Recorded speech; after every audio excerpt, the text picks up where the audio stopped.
Allá en el barrio latino,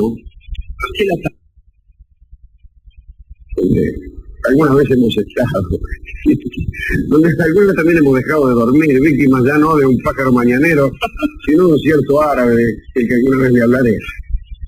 El otro cierto que no acostumbra a contar esta clase de anécdotas de vida. Allá en el barrio latino hay una iglesia, la iglesia de San Germán de Prés, donde por ahí en una capillita que hay en un costado, una iglesia oscurita eso, ¿no? Hay una placa negra de mármol que dice Renatius Cartesius.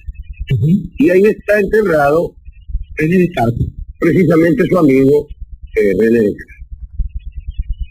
Había nacido en 1596 en un lugar que se llama La Haya, pero que no es precisamente la capital legal de Holanda, sino una aldea que queda ahí en el centro de Francia, ahí en la Turena. Y vivió hasta 1650, cuando murió en Estocolmo, en la corte de la reina Cristina de Suecia de Pulmón. Nació de una familia pudiente, el viejo era abogado y juez. Incluso él ya grande pudo vivir de renta, el alquiler de las casas que había heredado, que sí que no tuvo que jugar.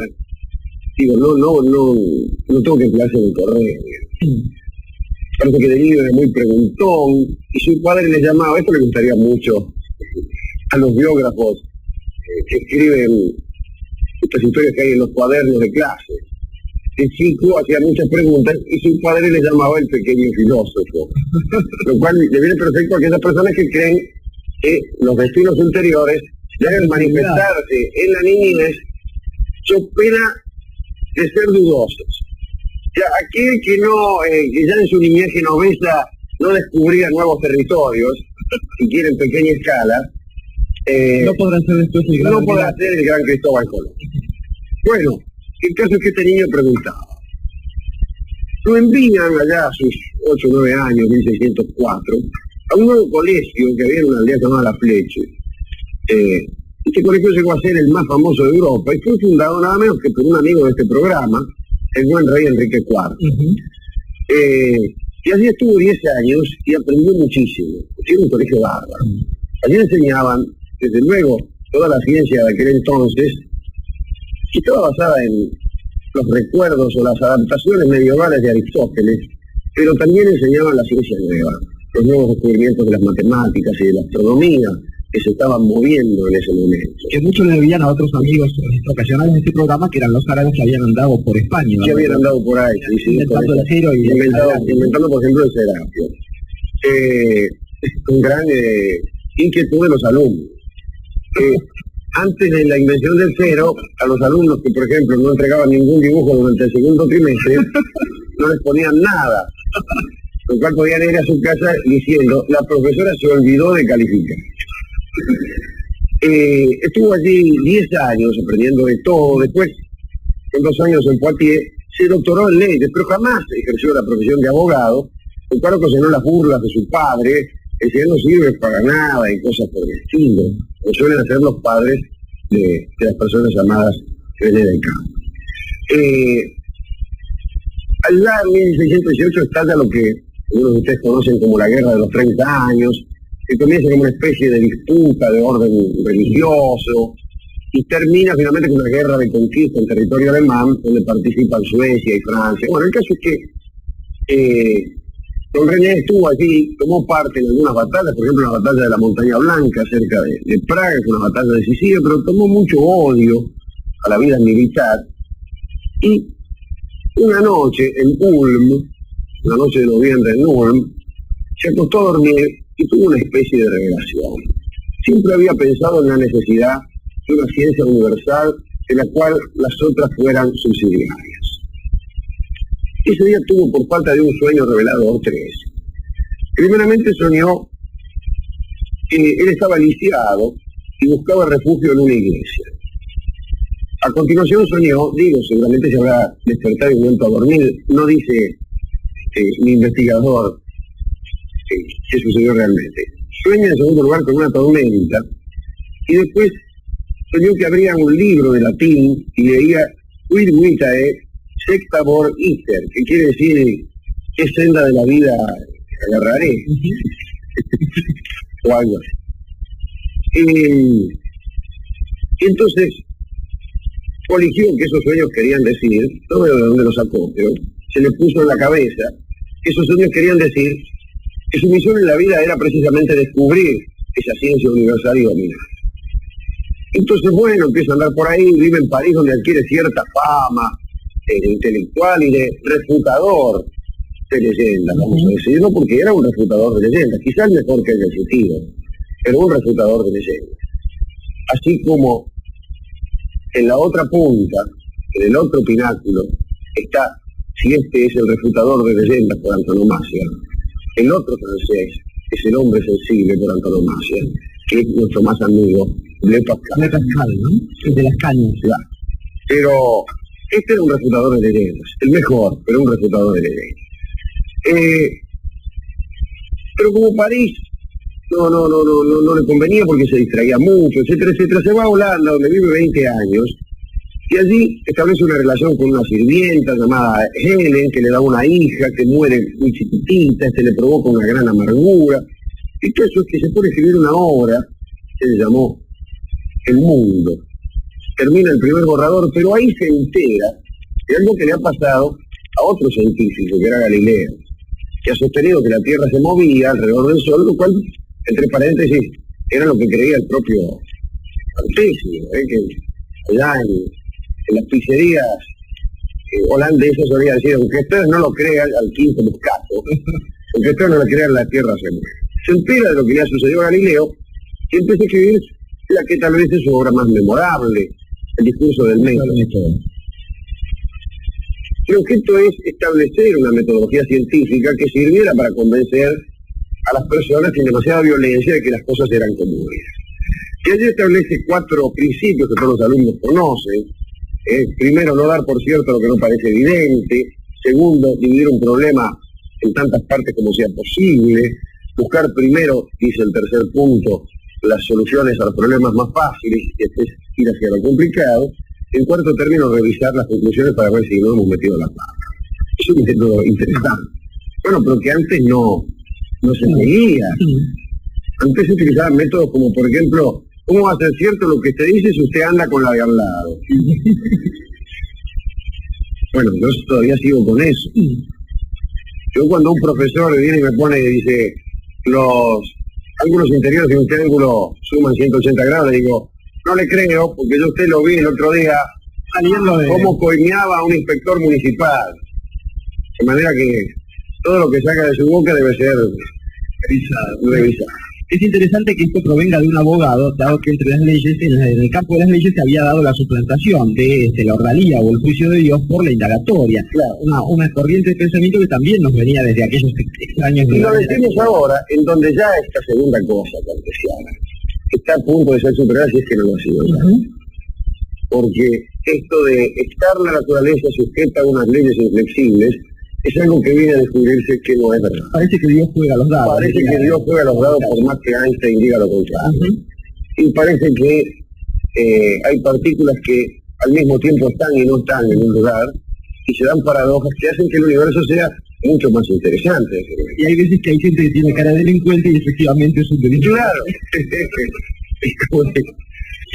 Yo tengo bueno, háganme acordar, bueno, no importa, no me acuerdo. Vamos a seguir con esto. Yo no puedo sujetar, ¿cierto?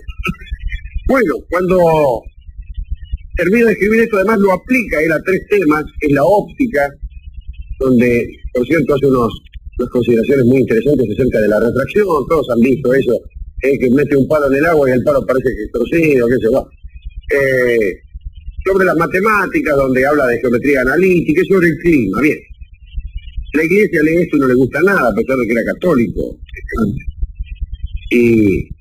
Pero tuvo otros partidarios, entre los que se contaba precisamente la reina Cristina de Suecia. ¿Quién era la reina Cristina de Suecia? Bueno, Cristina había heredado el trono muy chiquita de su papá, Adolfo se llamaba el viejo, se murió, y mientras que un regente gobernaba el reino, ella era criada como si fuera un pibe. Supongo yo la mandarían a jugar la pelota, no creo, porque los suecos no. Usted sabe que hasta el día de hoy no han aprendido. Bueno, la tenían por ahí. Llega Reina muy joven y ahí se empieza a rodear de artistas, de una especie, dentro de las limitadísimas posibilidades de Estocolmo, una corte bastante rica en artistas, en pensadores, peluqueros y tipos así, ¿no? Algo así como el programa de Mirta Legrand. Y así, para dar cierto brillo, a esta corte lo llama precisamente a Descartes. En principio, tipo medio renuente, porque imagínense, Estocolmo en aquel tiempo no era lo que es ahora, y se hace frío allí. Al final va. La reina le empieza a hacer toda una cosa, la tipa, que se levantaba muy temprano, se levantaba a las 5 de la mañana. Y lo hacía levantar a él para darle clase a las 5 de la mañana. Un tipo que estaba acostumbrado a Descartes a dormir 10 horas por día, mira. En Estocolmo, saber el frío que hace a las 5 de la mañana. Es de noche siempre. Pero claro, es de noche siempre y especialmente a las 5 de la mañana. Un sol raro. Sí, allí fue un día... Vamos a ver cómo viene ahora de Miami. Vamos a ver cómo viene de Miami. Vamos a ver si viene con algo raro. Muy bien. El caso es que Cristina es una partidaria de este muchacho de CAP, lo llama, se hace enseñar cosas a las 5 de la mañana, pero el tipo un día, a los 4 meses de haber llegado, se agarra una pulmonía y revienta. Muy bien. Lo sepultan en un cementerio de niños no bautizados en la Suecia protestante, ya que él era católico. El embajador francés en Suecia, pone una extraña inscripción que dice: expió los ataques de sus rivales con la inocencia de su vida. La lápida del tipo. Muy bien. Cristina, por otra parte, se pelea con su parlamento, se pelea con sus asesores que le exigían tener un heredero. Ella designa a su primo Carlos como su sucesor, abdica, se convierte al catolicismo, la reina Cristina de Suecia, y se va a vivir en Italia. Andá lleva. Bueno, corren rumores que por ahí Descartes había influido en esto, bueno, en fin. Allá, 16 años después, Francia reclama los restos de René, los llevan a París, lo colocan ahí en Saint-Jean-Pied de Dumont, que es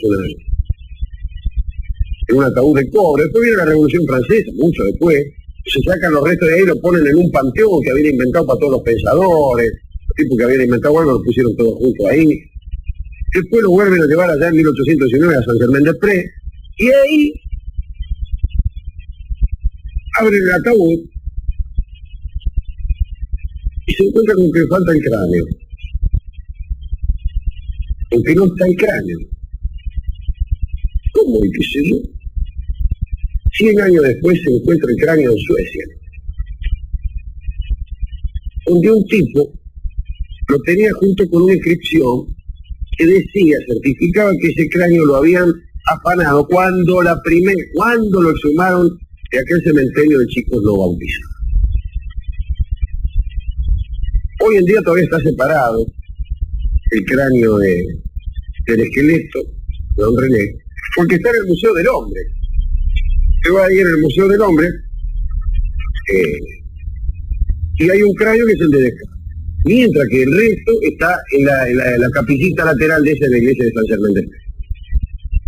Pero además de esto, un día de 1980, un tipo, un alemán, se llamaba Elke Pies, discúlpeme, se llamaba así, estaba revisando unas cartas de un tipo que era ancestro suyo, que era un médico de la reina Cristina, y se llamaba Wilhelm Piso. Qué curioso, es pasable.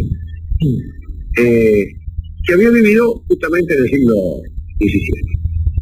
Y encuentra una carta del médico, mejor dicho, revisaba una correspondencia de un ancestro suyo, Wilhelm Piso, que no había sido, médico de la reina, pero sí encuentra una carta que el médico de la reina Cristina de Suecia le escribía al ancestro del doctor Pies, Wilhelm Piso.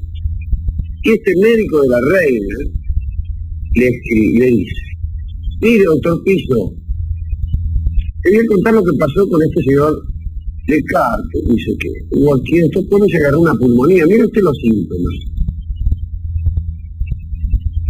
Y empieza a describir los síntomas día por día y hora por hora, lo cual era muy raro. ¿Para qué? ¿Con qué necesidad? Y hay frases como, la reina revisa mucho toda correspondencia que se relacione con la muerte del señor René Descartes. Y seguía hora por hora. Ese tipo examinó los síntomas. Eliminó los datos y le llevó esos síntomas al jefe de toxicología de la policía. Dijo, ¿qué opina de estos síntomas? Obviamente, esos son los síntomas de una persona que ha sido envenenada con arsénico. El médico de la reina, que le estaba mandando al otro datos, siguiendo que la reina leía, para que el otro se diera cuenta que efectivamente había sido envenenado. Nuestro amigo Renato Cartesius. Estoy hecho un detective. Sí, realmente, No siguió adelante, please. Por la misma razón, mire a quién voy a citar en esta historia, que Ellery Queen, en una de las últimas novelas, nuestros amigos Ellery Queen, nuestros amigos Manfred y el otro primo, por la misma razón que Mr. Ellery Queen resuelve dejar un caso que resuelve 50 años después de haberse cometido el crimen, porque ya otra risa más cruel y más fría se ha reído y se ha vengado. La venganza más pura es no vengarse de nada. Y entonces dice, hay que buscar al culpable, si ya la vida lo castiga. Pero alguien lo mató a nuestro amigo Descartes. Y quiero, ya que me acuerdo en este momento de otra cosa. El amigo todavía padece la separación del marote del resto del esqueleto. Y me acuerdo ahora de Haydn, músico, Joseph Haydn. Y me acordé de otro tipo, no es Joseph Gall, alguna vez lo nombramos acá, ustedes se van a acordar cuando tuvimos antecedentes de la hipnosis, de la frenología y qué es eso. Y mira a dónde viene. También con Haydn pasó lo mismo. El tipo había vivido muchos años de su vida en un lugar, una aldea chiquita, no sé, ¿cómo era? Eisenach es donde nació Bach. Eisenstadt, creo que se llama. Ahí estuvo viviendo. Y un día lo habían enterrado no sé dónde, y lo sacan de donde lo habían enterrado para meterlo en esa aldea. Y abren el cajón y encuentran que bajo la peluca de Haydn no había nada, le faltaba el cráneo también. Y entonces empezaron a investigar y sucedió que había unos tipos adeptos a esta especie de ciencia que había inventado don Franz Joseph Gall, que creo que priorizaba el estudio de los cráneos para ver que entonces, claro, le convenía a una persona genial estudiar el cráneo a ver qué demonios pasaba allí.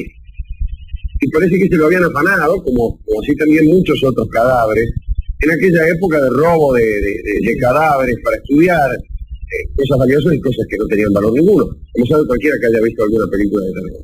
Así pasó hasta que finalmente apareció el cráneo de... no me acuerdo dónde realmente. Y pues Haydn sí se ha reunido con su cráneo, que está ahora junto a la iglesia. Fíjese, en términos de venganza, estaba pensando que, suponiendo, ¿no?, que el asesinato del amigo Renato Cartesius haya tenido que ver con esa gente de la corte que estaba sospechando de un católico filósofo que auspiciaba ya los comienzos de la modernidad frente a la reina Cristina, y esa gente el chasco que se ha llevado porque pocas décadas después un señor mariscal de Napoleón, de esos generales de 26 años, el mariscal Bernadotte, exactamente, es una dinastía que todavía dura. Una dinastía que todavía hoy reina en Suecia, y fue nada menos que un francés, junto con un amante del petizo Napoleón, la chica de Cire. Y además, increíble, tenemos que hablar alguna vez, cómo empieza la dinastía sueca, que hoy, el tipo que gobierna hoy Suecia, no se llama Gustavo, que es descendiente de los Bernadotte. Sí. Y Bernadotte, Napoleón tenía una mina, que creo que era cuñada del hermano, de Cire, deseada. Un tranvía llamado Desiré. Sí. Bueno, tenía una amiga. Y el tipo, no sé si es porque se va a casar con Josefina, que se la tiene que largar a la amiga. La tiene que sacar de encima. Y se le encaja a uno de sus sargentos, Bernadotte, que era bastante enemigo de él, tanto es así que se había opuesto a la toma del poder por Napoleón el 18 de Brumaire. Y se le encaja a la mina. Ahora, golpes de la suerte, que yo él mismo lo pone para favorecer a la mina que había tenido, porque Napoleón tenía una extraña costumbre, que era la de favorecer muchísimo a las minas que habían andado. Había beneficiado antes. No sé qué le daba al tipo, le daba como una especie de culpa. Entonces tenía que... Dice, bueno, ¿esta qué puedo hacer? Dice, no, mira, se quedará conforme si la hago reina de Suecia. Y la mina decía, igual hablaba mal del tipo. La puso de reina de Suecia. Mira el frío que hace. El frío que hace este desgraciado con todo lo que se le dio un día, le tejí un pullover. Sí. Y mira cómo me lo agradece. Me manda de reina de un país que me estoy muriendo de frío. Así son todos. No, sí, decía, por eso lo que... Bueno, se casa con el Bernardo, él pasaba eso con las minas de Napoleón. Sí, y el Bernardote da, después, posteriormente, esto fue después de la muerte incluso de Napoleón, es nombrado, es elegido rey de Suecia. Y los descendientes son los reyes ahora. Quiere decir que se le volvió, se le dio vuelta la tortilla, ¿no? Justamente. Hay un francés ahora, es una dinastía legítima, y por otra parte también a los enemigos de Napoleón. Es una paradoja que un sargento de Napoleón haya durado en el poder más que los Habsburgo, que ahí andan a los humos tontando su realeza en fiesta de verano. Convengamos que las coronas hoy día no son lo que supieron ser, que el poder no es lo que supo ser. No, ya ser monarca absoluto realmente es una profesión que no. Sí, es muy cansador y además ni siquiera sabe si llega al trono, como le pasa al pobre de Charlie ahí. Bueno, pero ¿a quién le dedicamos esta recordación de nuestro refutador de leyendas, el Renatius Cartesius, de la reina Cristina, la de las medias? Sería interesante pensar en la dedicatoria, en principio por supuesto en el pobre Renato, pero sobre todo pensaba en él y en aquellas personas que de alguna manera han creído aquella cosa que estableció él. Él sabe que tanto las coronas como las reinas, como los afectos, como tantas cosas, como casi todo en la vida pasa volando, se va como una ave de paso. Las cosas que quedan, las que constituyen una existencia, son las que provienen del pensamiento. Aquel que pensaba justamente que pensando se constituía esa ontología, esa esencia de lo que él era en realidad, se merece justamente él y todos aquellos que de alguna manera, pese a saber cómo son las cosas, cómo son los valores que campean hoy en día, apuestan al pensamiento sabiendo que el resto de las cosas funcionan exactamente como un ave de paso. Y entonces nuestro cantor oficial de hoy, nuestro amigo Charlo, canta para Cartesio y sus amigos ave de paso. Está bien, espera que no sé si termina bien o mal. Atención porque hay unos entreveros de familia, hermanos, de esos que me gustan de Alemania, segunda mitad del siglo XVII, es todo un entrevero de pequeños ducados, principados, débilmente unidos en lo que se llama todavía el Sacro Imperio Romano, una cosa así. Ahí hay un duque, Georg Wilhelm de Brunswick-Schelle. Georg Wilhelm de Brunswick-Schelle, un duque. Estaba comprometido con una niña que se llamaba Sofía. Muy bien, era princesa del Palatinado de Rhineland, estaba comprometido con el pueblo. Pero el tipo, porque le gustaba estar soltero y no tenía ganas de casarse, rompe el compromiso y directamente le pasa a la novia a su hermano menor, Ernst August. Dice, mira, yo voy a romper el compromiso con esta mina, que está bastante buena, te la paso a vos. Bueno, dice el Ernst August, pásamela a Sofía. Y el otro se casa con Sofía y se queda soltero. También firma un arreglo, en el año 1658, en el que prometía no casarse nunca y que a su muerte el ducado suyo, o sea, el de Brunswick-Schelle, se uniría al del hermano, que era el de Brunswick-Lüneburg, que era el que tenía Ernst August, el que se iba a casar con Sofía. Muy bien, pero pocos años después, el amigo Georg Wilhelm, el que había prometido no casarse nunca, se enamoró de una francesa, Eleonora. Y la tuvo primero como concubina y después, no contento con esto, resolvió casarse con ella. Entonces anuló el contrato que había firmado y se casó redondamente. Claro, no fue tan fácil el asunto, tuvo que pelar a Leopoldo I, que entonces reinaba en Viena, que hizo que ganaba el Sacro Imperio Romano, y cuando le llegó la autorización ya habían pasado un montón de años, ya tenían una hija de 10 años.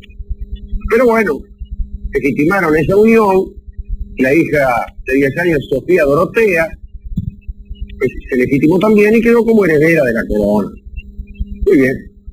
En la corte de su hermanito, el Ernst August, se ha casado con la antigua novia de Wilhelm, Sofía, dijeron, ¿y dónde está entonces la prometida reunificación de ambos ducados, el de Brunswick-Selle y el de Brunswick-Lüneburg?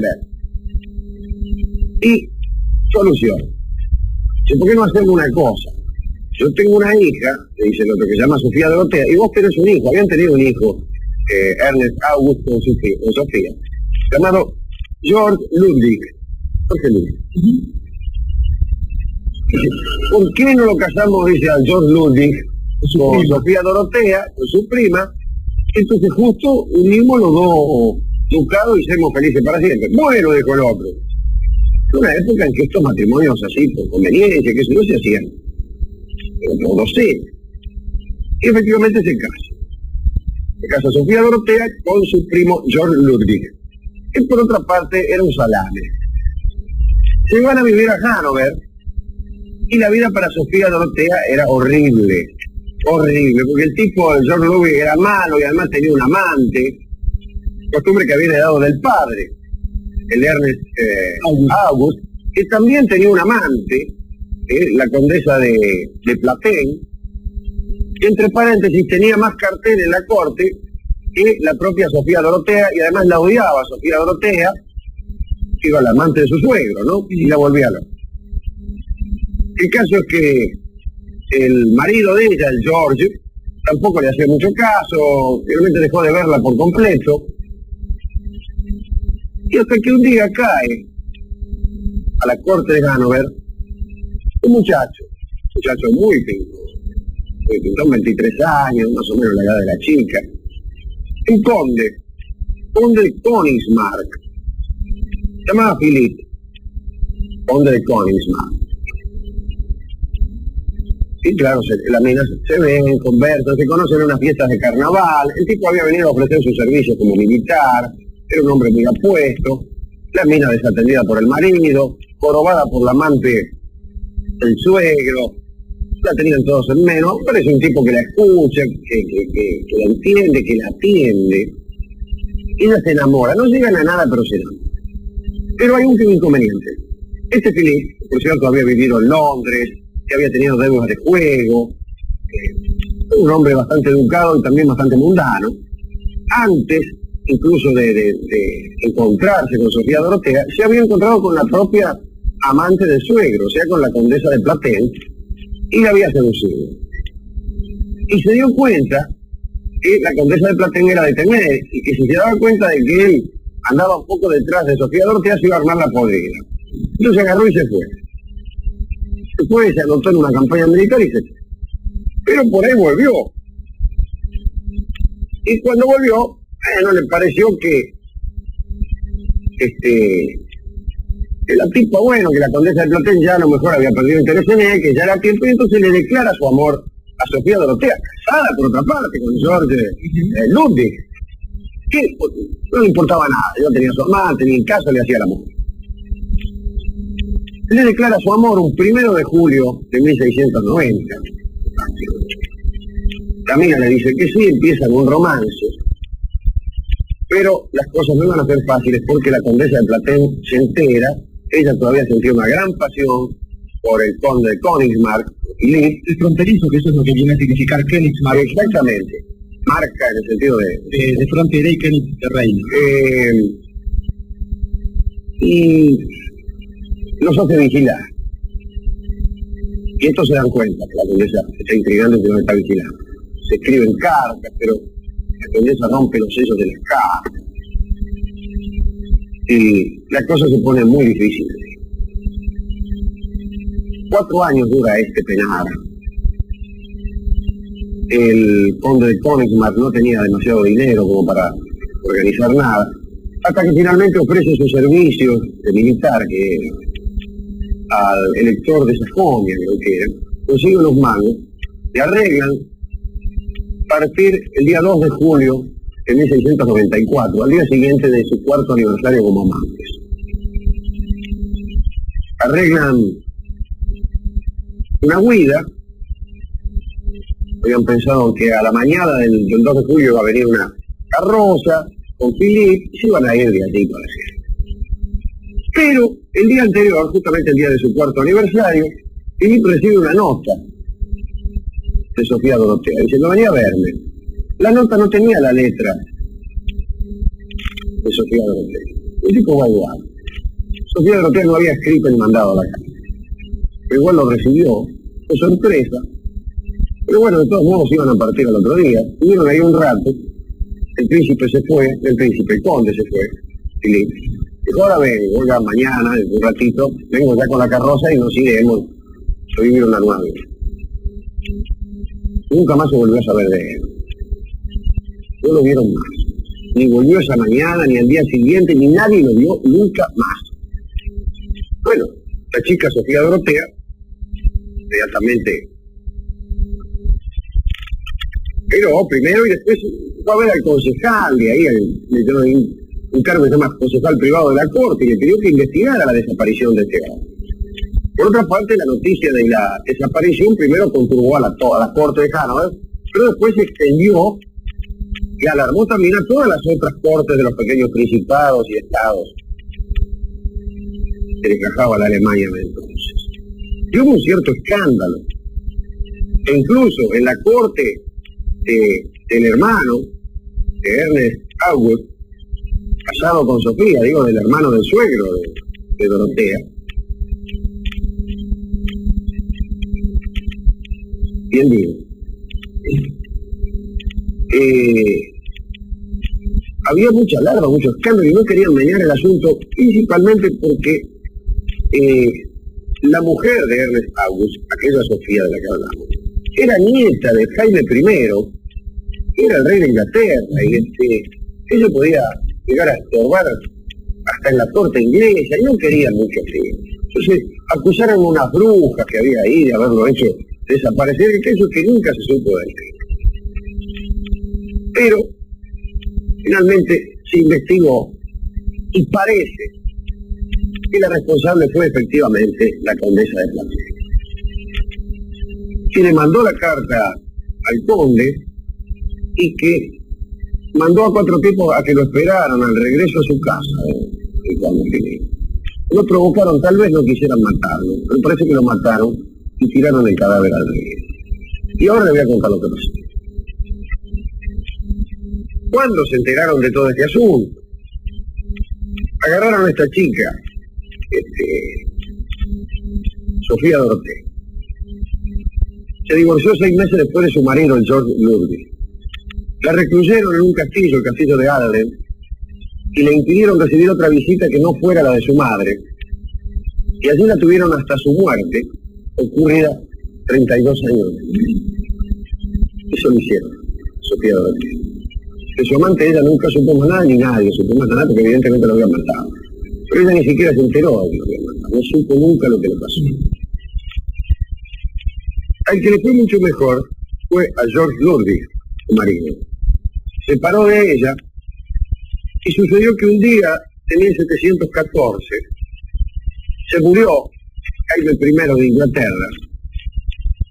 Entonces, a falta de mejor sucesión, el que quedó fue el hijo de la nieta, o sea, George Ludwig de Hannover, el primero de los reyes de esa dinastía y de esa familia de Hannover, que no es otra que esta que reina hoy. O sea, que este fue el primer Hannover, no hablaban inglés, hablaban alemán. Eran Hannover, Battenberg, después Mountbatten, después Windsor.